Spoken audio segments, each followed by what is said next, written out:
Então, a Sabrina fez a pergunta sobre a perseguição de Paulo em Tessalônica, né? Mas para falar dessa perseguição e falar do cenário da perseguição de Paulo, a gente começa lá em Atos 16, quando Paulo ele ali tem aquela visão do varão macedônio, né? E dizendo para ele, passa para Macedônia e ajuda-nos, né? Paulo tinha nesse momento o intuito de voltar para a região da Ásia Menor e fortalecer o seu trabalho ali naquelas igrejas que ele já tinha estabelecido na sua primeira viagem missionária, né? Essa é a segunda viagem missionária de Paulo.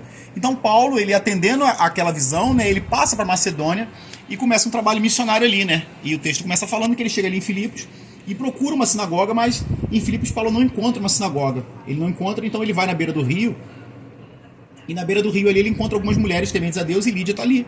E ele prega a Cristo, né? Lídia já era uma mulher que já tinha uma simpatia pelo judaísmo, temente a Deus, né?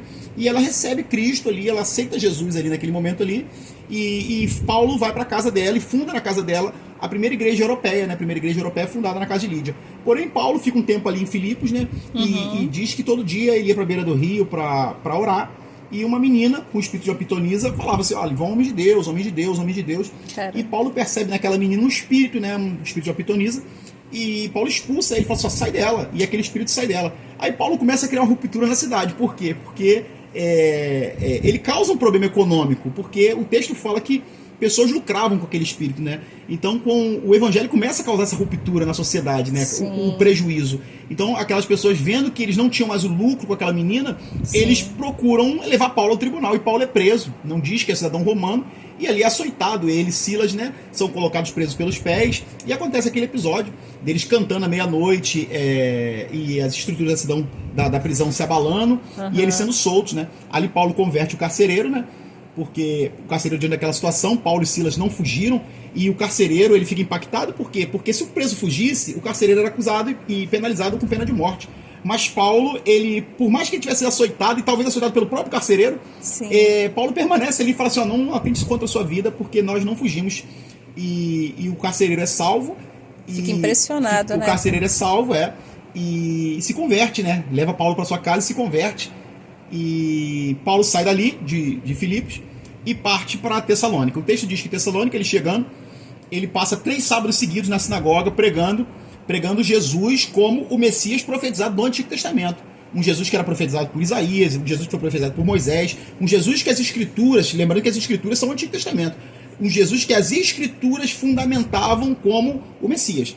Então, Paulo prega esse, e muitos ali creram, não só judeus da sinagoga, mas gregos e mulheres de alta posição na sociedade creram, e ali Paulo causa um outro incômodo, porque começa a esvaziar a sinagoga. E os judeus, eles preocupados com isso, eles inflamam a cidade contra Paulo, né? E Paulo é acusado de pregar um novo rei. Eles falam: esse está incendiando muito, revolucionando o mundo com essa pregação. Notem que os caras já falavam que eles estavam revolucionando o mundo nesse tempo. Então, revolucionando o mundo com essa pregação, pregam um novo rei, que é Jesus. E nós só temos um rei, que é César. Os judeus estavam defendendo o reinado de César. Por quê? Porque naquele período as províncias, elas receberam o Império Romano como uma dádiva de Deus. O Império Romano trouxe infraestrutura, trouxe o comércio, trouxe a segurança, trouxe a paz, e coisas que eles não tinham antes. Os interesses financeiros, isso, né? Eles viam o Império Romano como uma dádiva de Deus. Então Paulo, quando prega um novo rei, para eles que defendiam o Império Romano, aquilo foi um absurdo, uma blasfêmia, e Paulo começa a ser perseguido. Paulo sai de Tessalônica, lembrando que ele pregava um Jesus segundo as Escrituras, segundo as profecias, e vai para Bereia. Quando chega em Bereia, ele parte para a sinagoga e prega a mesma coisa. Ele: olha, eu prego para vocês Jesus, e esse não é nada mais, nada menos do que aquele que Moisés falou, aquele que Isaías falou, aquele que foi profetizado por Miqueias, segundo as Escrituras. Os bereanos, judeus, a gente tem mania de falar que eram crentes. Não eram crentes, eram judeus. O judeu, ele vai nas Escrituras e examina, a profecia fala sobre isso. Não é que bate? Não é que Paulo está falando a coisa certa? E eles começam a crer também em Paulo. Só que os judeus de Tessalônica, eles incomodados, eles vão em Bereia e começam a perseguir Paulo em Bereia também. Paulo, capina de Bereia e vai para Atenas. Aí em Atenas a coisa muda. Por quê? Nessas cidades, Paulo pregava um Jesus Messias, baseado nas Escrituras do Antigo Testamento. Porém, em Atenas, o grego não conhece Jesus, o grego não conhece o Antigo Testamento, o grego não conhece Moisés, não conhece Isaías, não conhece os profetas. Então Paulo, ele cria uma nova plataforma missiológica. É uma plataforma missiológica já lá pro povo gentil. E ele prega lá no Areópago, né? Ele vê o altar pro Deus desconhecido e sobe lá e prega: olha, o Deus que criou os céus, o mar, a terra e tudo que há nele, é esse Deus que eu vos prego, entendeu? Então Paulo ali, ele é chacotado, ele é humilhado ali em Atenas, né? Chamam ele de catador de lixo. E Paulo, ele sai de Atenas ali. Ele ganha algumas pessoas para Cristo, mas pouca gente, e vai para Corinto. Em Corinto, cara, acontece uma parada muito maneira, porque em Corinto, Paulo ele chega na igreja de Corinto, na sinagoga de Corinto, e começa a pregar segundo essa plataforma missiológica baseada nas Escrituras, baseada no Antigo Testamento, um Jesus Messias, um Jesus profetizado, e ele começa a pregar, mas os judeus, cara, eles não creem na palavra de Paulo, e Paulo fala o que as Escrituras falam: ó, você vai lá e anuncia, se ele receber, o sangue é tirado da sua cabeça, entendeu? Aí então Paulo chega e fala assim: ó, já que vocês não aceitaram que o sangue cai sobre a cabeça de vocês, estou limpo. Paulo sacode as suas roupas e sai da sinagoga. Aí que acontece o negócio. Porque Paulo, quando sai da sinagoga, muitos creram na palavra dele e saíram junto com ele. E tem um cara, Tito Justo, que ele sai da sinagoga e esse cara morava do lado da sinagoga. Nossa. Aí esse cara, ele sai da sinagoga e fala com Paulo assim: Paulo, olha só, eu acreditei nessa palavra, eu vou ceder a minha casa para que você possa estabelecer um ponto de pregação. E Paulo sai dali, cara, e funda uma igreja na casa de Tito Justo, do lado da sinagoga dos judeus. Mas a grande curiosidade, cara, é que o principal, o arquissinagogo lá de Corinto, ele creu também nessa palavra, cara, Crispo. E Crispo, quando ele crê na palavra, ele pega a sua família, tira a sua família da sinagoga e fala assim: gente, eu tô indo embora, sai da sinagoga e vai participar da igreja de Paulo lá na casa de Tito Justo, cara. O cara que era o arquissinagogo, ele vai ser um discípulo de Paulo ali em Corinto. Um homem proeminente, né? Um homem proeminente, o judeu mais importante da cidade. Mais importante, né? Ele vai ali e se torna um discípulo de Paulo. Nossa.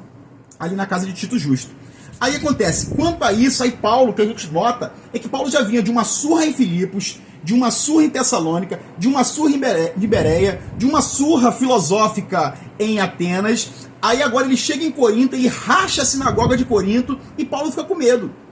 Aí de repente, Paulo com medo, ele tem um sonho em que Deus fala para ele: Paulo, abre a tua boca, fala e não te calas, porque eu tenho muita gente para ganhar nessa cidade, e isso é contigo. Então Paulo, ele começa a pregar, tá ali, cara, em Atos, ali você vai ver em Atos, ali, quando você lê 1 Coríntios, ali, capítulo 1, 2, você vai ver Paulo falando assim: ó, quando eu fui ter convosco, não preguei outra coisa a não ser Jesus Cristo e esse crucificado. Paulo tá dizendo assim, ó, naquele momento que eu recebi aquela revelação, a minha pregação mudou, cara. Eu passei a não pregar mais um Jesus profetizado pelo Antigo Testamento, mas eu comecei a pregar a cruz de Cristo, cara, que é escândalo pro judeu, é loucura pro grego, mas nós que somos salvos, cara, é palavra de vida eterna. Por que era escândalo para o judeu? Porque o judeu não conseguia compreender que Deus ele ia sacrificar o seu próprio filho. Para o judeu não era difícil compreender isso. E para o grego, cara, dentro da cultura grega, eles criam que eles tinham que prestar sacrifícios para Deus para receber o favor de Deus.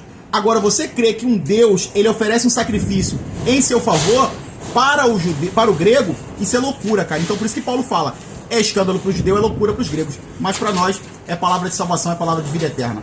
Valeu?